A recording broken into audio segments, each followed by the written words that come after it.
Unang-una, hindi ko palalagpasin na hindi sagutin ang mga malisyoso, tahasang kasinungalingan at walang pasayang mga akusasyon sa akin ni Bryce Hernandez. Hindi ako papayag na makaladkad ang aking pangalan sa mga pahayag na katang-isip at gawa-gawang salaysay.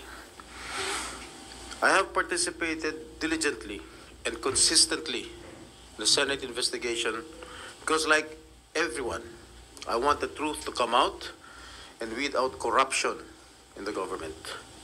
And I am confident that I have not committed any illegal act. If Mr. Hernandez truly stands by his allegations, I challenge him right now to take a lie detector test with me. Let us settle this once and for all and show the public who is telling the truth. Yun lang. Sir, hindi nakita niyo intention. Ba't kayo nakusa na gano'n ni Hernandez? I really do not know what his evil intentions are. Siguro he wants to get even with me because I was the one who cited him in contempt at pinakulong sa Senado.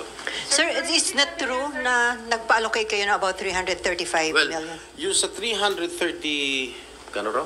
335 million, lahat siya nasa GAA. Everybody can choose any item from the GAA at ibintang kahit kanino senador. So wala kayong ganung pina-allocate? Isang malaking kasinungalingan ng mga pinagsasabi niya patungkol sa pagbabako ng mga proyekto. Sir, what do you make of it, yung paulit-ulit niyang sinasabi na hindi kasi? Parang alluding to kahapon sa nangyayaring biruan yun. Well, yung biruan lang ni Senator Marcoleta sa akin. Well, nung sinabi niyang safe ka, alam ko naman biro niya, pero in the eyes of the public, parang it was uncalled for.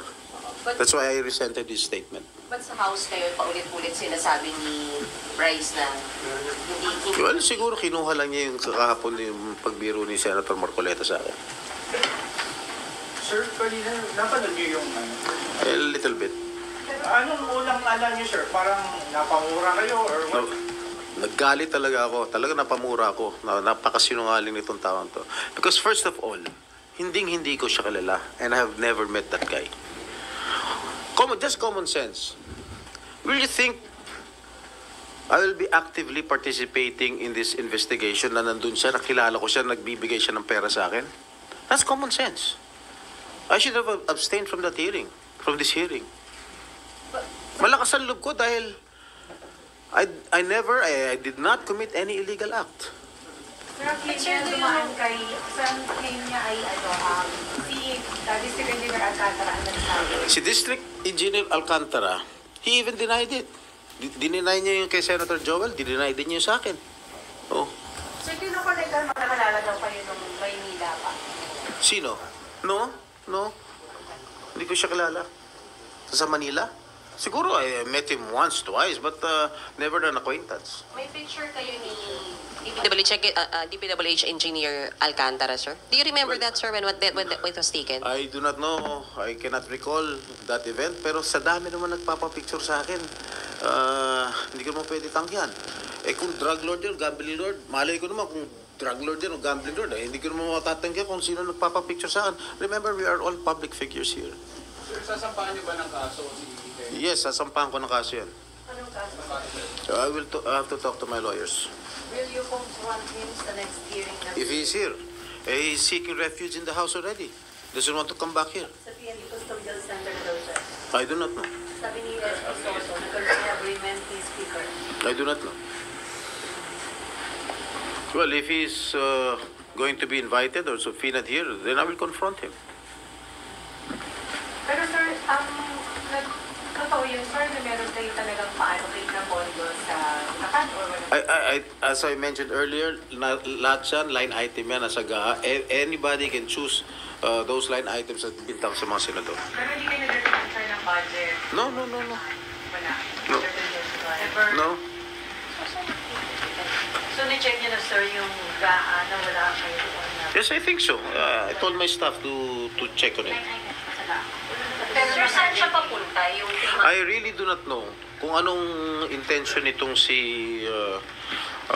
Bryce Hernandez. So, ang feeling ko lang talagang he wants to get even with me because I was the one who cited him in contempt. Eh nakita mo naman, napakasinungaling ng tao na yun. I asked him kung siya yung Marvin de Guzman, alias dun sa, ginagamit niya alias dun sa paglalaro sa casino. O didinay niya, eh mukha niya yun nandun. Ang laki-laki magpatalo sa casino niya. Ilang daang milyon kung magpatalo sa casino niya. Saan niya kinukuha yung pera? Oh.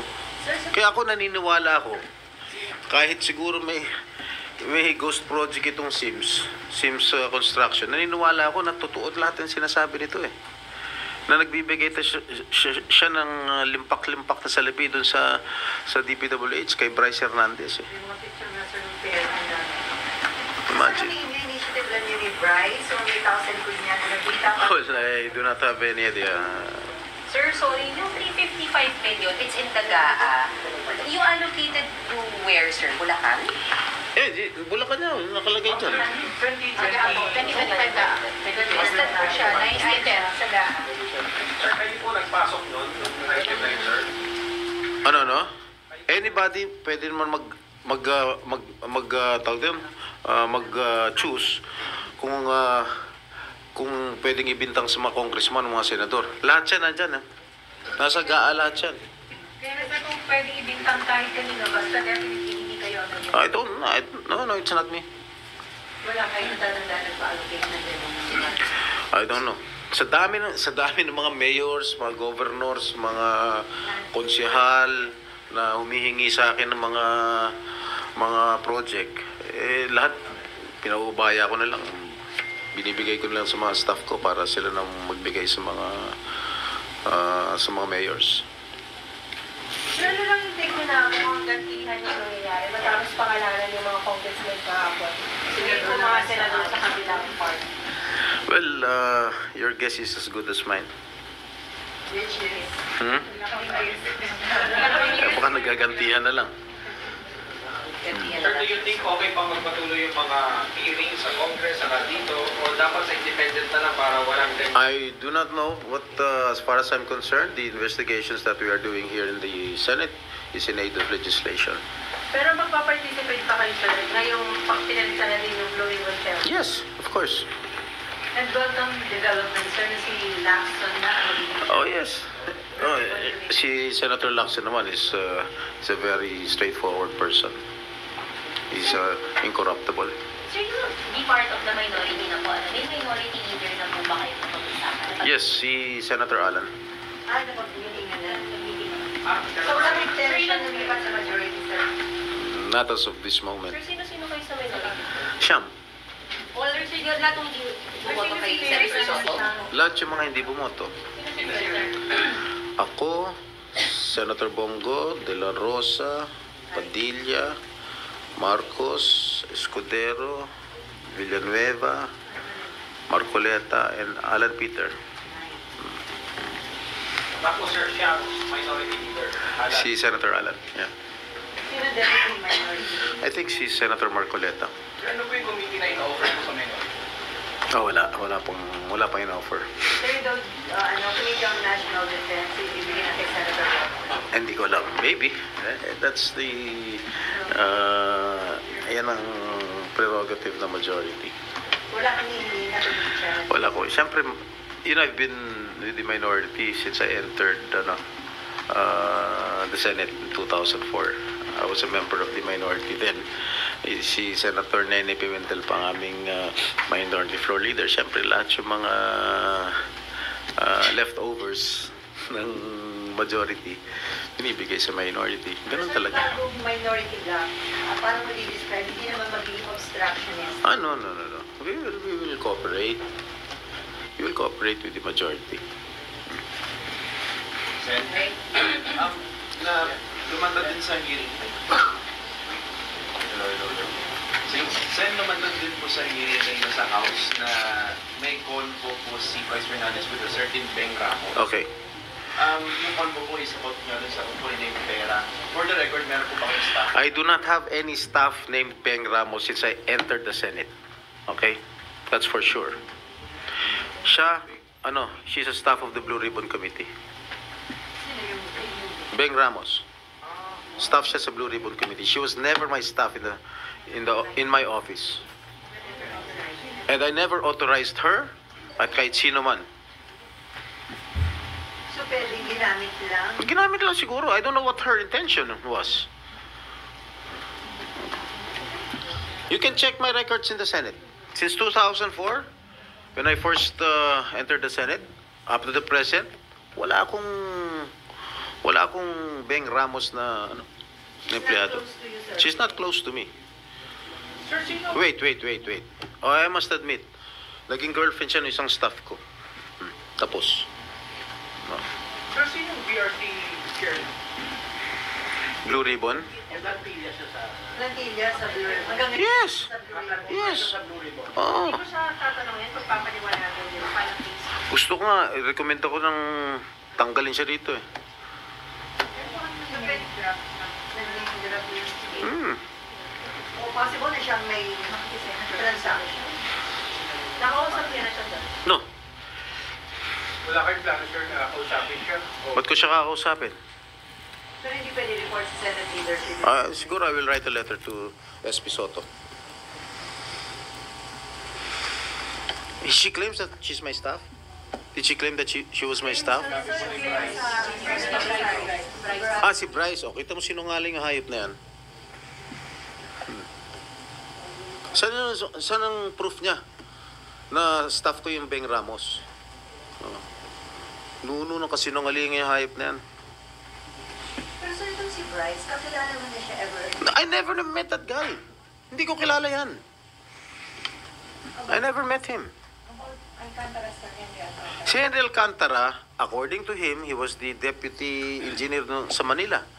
Under division chief, under division head. During the time of your dad? During the time of my dad when he was mayor of Manila. At si Engineer Robert Bernardo, he was the city engineer of the city of Manila at that time. Pero hindi niyo pinakilala. Well, he's not my acquaintance. Yung sinasabi ni Bryce na nagpupunta siya sa mga birthday parties ko, may pinakita siyang litrato kasama si Secretary Laguesma. Lahat nung inibita ko ng birthday ko, mga 60th birthday ko, inibita ko lahat yung mga cabinet members. Not only si Secretary Laguesma. Siguro sumabit siya sa isang kaibigan, alam mo naman, ganun ang Pilipino, sabit-sabit. Sa picture. So, you're confident, sir, na hindi maniniwala yung public sa Secretary? Of course, I'm confident. Napakasinungaling yan. Kita mo. Sa investigasyon lang kahapon, sa Senado, lahat pointing at him, towards him. Nung in-interrogate ko siya tungkol sa mga talo niya sa casino, yung ID niya sa casino, dinideny niya. Lahat dinideny niya. Pero may record ng Blue Ribbon Committee, may record si Senator Marcoleta, yung mga losses niya sa casino. Sir, dito sa mga naging development dito, nakikita niyo kainat na ng mga investigations ng House and Senate about anomalous flood control project. Alin? Ano nakikita niyo kainat na?